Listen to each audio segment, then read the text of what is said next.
बेटी, एक बार चल के लड़के को देख तो लो। मेरा दावा है कि लड़का तुम्हें बहुत पसंद आएगा। बाला बहुत अच्छा लड़का है। हाँ हाँ बेटी, हम लोग तुम्हारे दुश्मन तो नहीं है। किसी अच्छे लड़के से ही तुम्हारी शादी करवाएंगे ना। आखिर तू हमारी इकलौती बेटी है। अच्छा ठीक है माँ, अब ज़्यादा भावुकतापूर्ण शब्दों का इस्तेमाल ना करो। मैं चलने के लिए तैयार हूँ। चलो फिर, बिना देर के हम सब चलते हैं। सभी बाला के घर पहुंचते हैं। अरे क्या बात है बहन जी, अभी तक आपका बेटा नहीं आया? जी बस आता ही होगा। तभी वहाँ बाला आता है। लो जी, आ गया मेरा बेटा। ये लोग तुझे देखने आए हैं और ये इनकी बेटी नम्रता है। बाला के सर पर बिल्कुल बाल नहीं होते। ये देख नम्रता और उसके परिवार वालों की आंखें फटी की फटी रह जाती है। ये तो टकला है। हे भगवान, माँ पिताजी, आप दोनों एक टकले से मेरी शादी करवाने वाले थे। अरे ये तो पूरा उजड़ा चमन है। देखो बेटी, इस तरह किसी का मजाक उड़ाना गलत है। किसी के बारे में इस तरह की बातें नहीं करते। बालों का क्या है, वो तो आते जाते रहते हैं। लड़का टकला है तो क्या हुआ, इंजीनियर है, अच्छा खासा कमाता है। आप चुप रहिए जी। इसकी तरफदारी इसलिए कर रहे हैं क्योंकि आपके भी सर पर बाल नहीं है।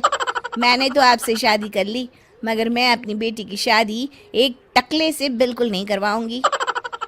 अरे ये क्या, कब से आप लोगों ने टकला टकला लगा रखा है? और माफ करना, तुम भी कोई हूर की परी नहीं हो। तुम लोग मेरे घर में आकर मेरी ही बेइज्जती कर रहे हो। निकल जाओ यहाँ से। हाँ हाँ, तो जा रहे हैं ना, हमें भी यहाँ रुकने का कोई शौक नहीं है।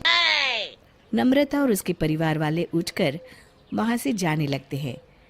तभी नम्रता का छोटा भाई जाते जाते कहता है, टकला। तेरा बाप टकला। और इस तरह बाला का रिश्ता टूट जाता है। फिर एक दिन सड़क के किनारे एक आदमी घूम घूम कर कंधी बेच रहा होता है। कंधी ले लो, कंधी, एक से बढ़िया एक कंघी ले लो, नए जमाने की कंघी ले लो। अरे भाई ये ले लो। घूमते घूमते वो बाला के पास पहुंच जाता है। अरे भाई साहब, कंधी लोगे क्या? ये लो। तभी उसकी नज़र बाला के सर के ऊपर पड़ती है। अरे माफ़ करना भाई साहब, आप इसे लेकर क्या करोगे? आपके सर पर तो बाल ही नहीं है। आपका तो स्टेडियम पूरा खाली है। चलता हूँ। कंधी ले लो, कंधी ले लो। कंधी वाले की बातें सुनकर बाला को बुरा लगता है। उस समय बाला को ऐसा महसूस होता है कि उसके लिए दुनिया में सबसे कीमती कोई चीज़ अगर है तो वो सिर्फ बाल है। बाला सड़क पर चलते हुए लोगों के बाल बड़े गौर से देखता है। चलते चलते बाला एक मंदिर के पास पहुंच जाता है।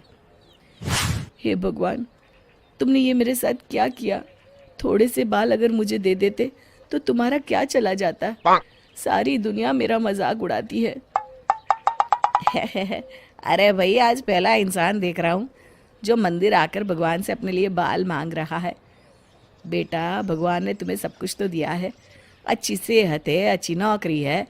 लगता है तुम्हारी तबीयत ठीक नहीं है। घर जाओ, सब ठीक हो जाएगा। बाला वहाँ से चला जाता है।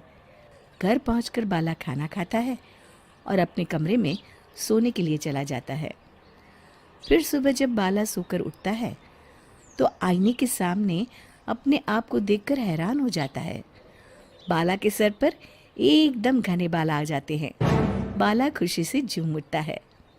अरे ये तो चमत्कार हो गया, मेरे सर पर बाल आ गए। लेकिन ये हुआ कैसे? दोस्तों, अगर आप इस कहानी का दूसरा भाग देखना चाहते हैं तो हमें कमेंट करके ज़रूर बताएं।